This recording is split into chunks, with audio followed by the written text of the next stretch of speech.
Hello hello, comment ça va? Aujourd'hui je vous amène visiter Varsovie. Premier jour, nous voici partis au nord, près du fort Legenau. On passe par un mémorial, le fort, et ensuite quelques prises en allant vers le jardin multimédia des fontaines.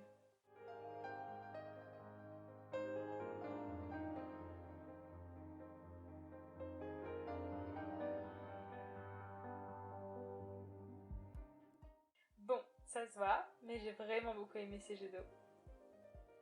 L'église de la Visitation de la Bienheureuse Vierge Marie surplombe l'ensemble du jardin. La vue est très belle.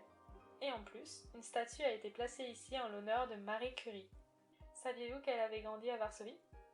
Un musée a même été ouvert dans sa maison natale. Il s'agit d'une des scientifiques les plus célèbres au monde, en ayant reçu 2 prix Nobel, dont un seul, pour l'isolement des propriétés du radium. Pendant que je parlais, nous avons avancé dans la ville, avec des jolis bâtiments, églises et petits détails. Je vous laisse admirer tout ça.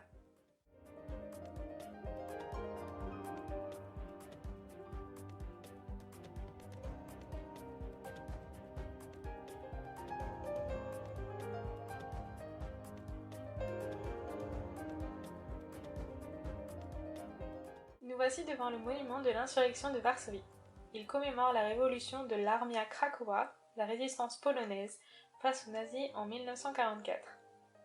Nous arrivons d'ailleurs dans le centre historique de Varsovie. Suite à cette insurrection, toute la ville fut détruite en représailles par le Troisième Reich.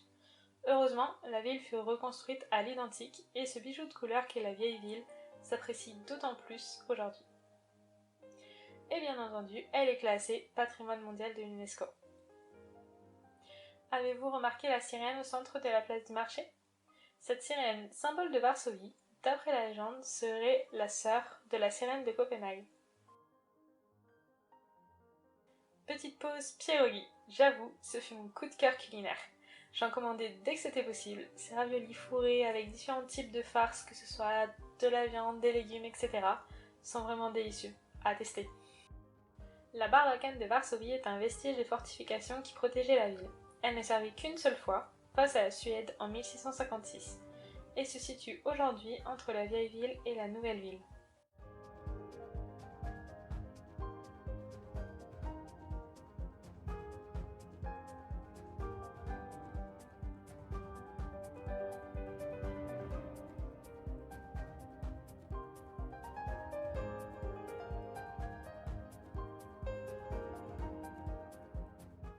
Le palais royal de Varsovie est le dernier bâtiment reconstruit après la Seconde Guerre mondiale.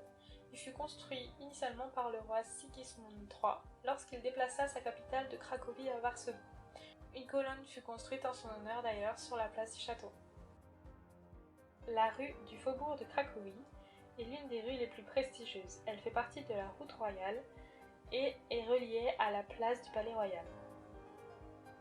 On passe devant le palais présidentiel, d'autres bâtiments avec de très jolies façades et dans un parc en bonne compagnie.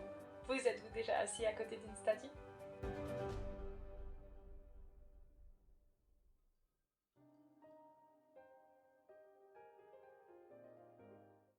On finit avec quelques derniers bâtiments, dont plusieurs belles églises, et c'est tout pour aujourd'hui. Bye bye.